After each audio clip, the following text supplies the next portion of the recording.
Hi, and welcome to Guru Grit. My name is Monica, and I'm very passionate about reaching true potential in any form and whatever form that takes for you. So since this is a place for learning, if you would like to know more, you can find my work on TikTok, my articles on medium.com.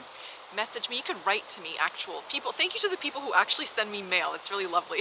I love snail mail, so it's great. Email me, etc. And let's get learning together. So today, what I would like to discuss is knowing what you want and being honest with yourself.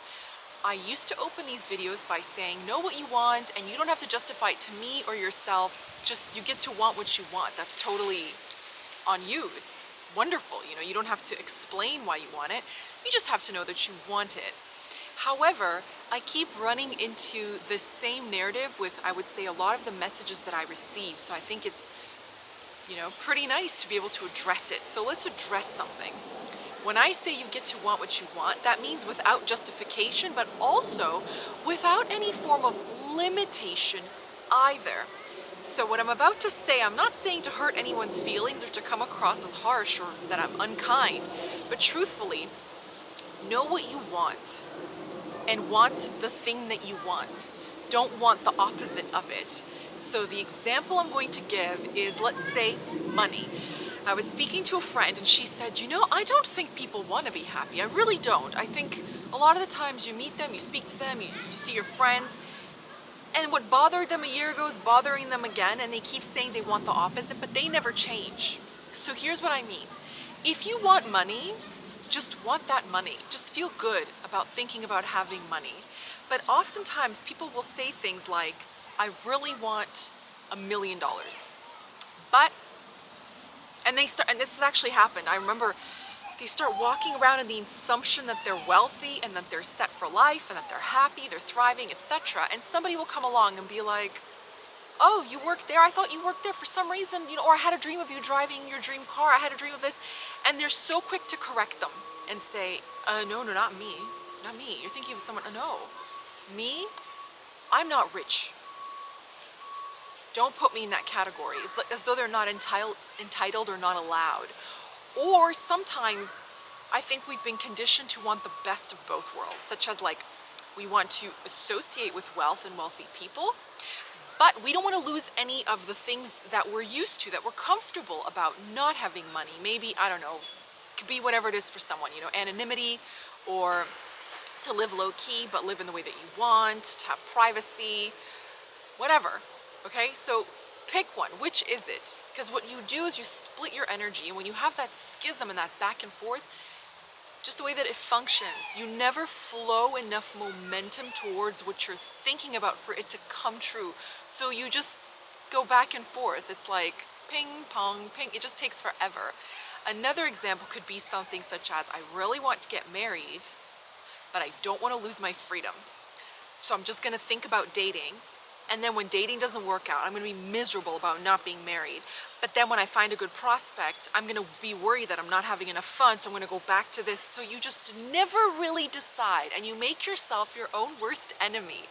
But what you need to understand, and it's absolutely essential, is that energy is everything, and it goes and flows everywhere in abundance for everyone.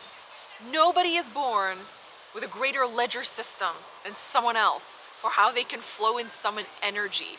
It can take different forms for different people, but it still comes. So you could marry somebody and feel a sense of freedom that you never felt before you met them, and have all the fun in the world in the confines of marriage that you could never get when you weren't. The thing that's limiting is not the definition of marriage or monogamy, etc., whatever your desire is. It's you. You're putting limitations on yourself. Some people enter into their wild child phase after marriage. Like anything is possible in this case. Same goes for, let's take work. I want this thing. I want to take a nice vacation.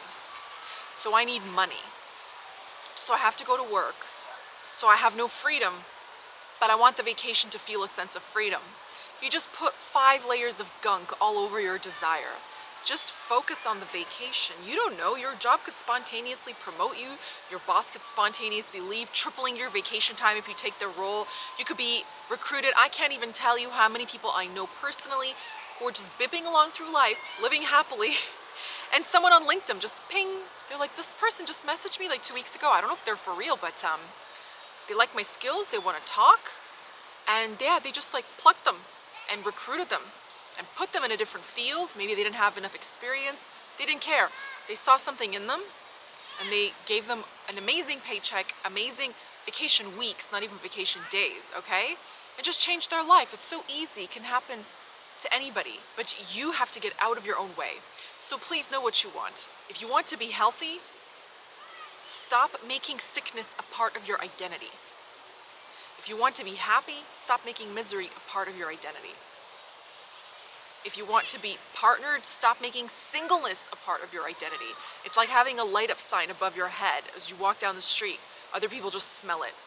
They just know right away. That person, I don't want to do business with them.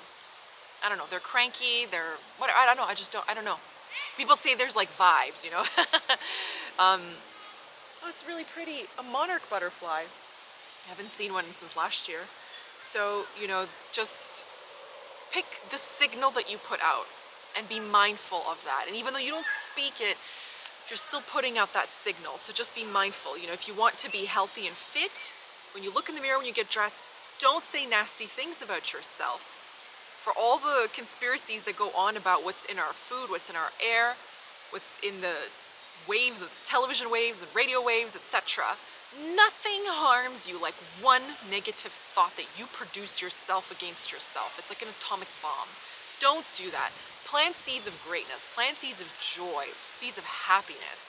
Pick what you want and want that thing. Drop the old state, drop the sickness, drop what doesn't serve you, drop the feeling inadequate, unattractive. It's not making you feel any better. Drop the feelings of poverty. They're just states, and you change them as frequently, if not even more so, than you can change your own socks. You shift them from one second to the next. So just be mindful of that and know what you want and want it wholeheartedly. Don't be in the middle, just go for it. Speaking of hearts, I just wrote an article I posted yesterday about living courageously. Courage is my favorite word in the English language because its root, cor, is from the Latin to mean heart. So it used to mean to speak one's heart. I think we all should. And also to live from the heart, to be brave, to be authentic. All you have to do in this life is be who you are.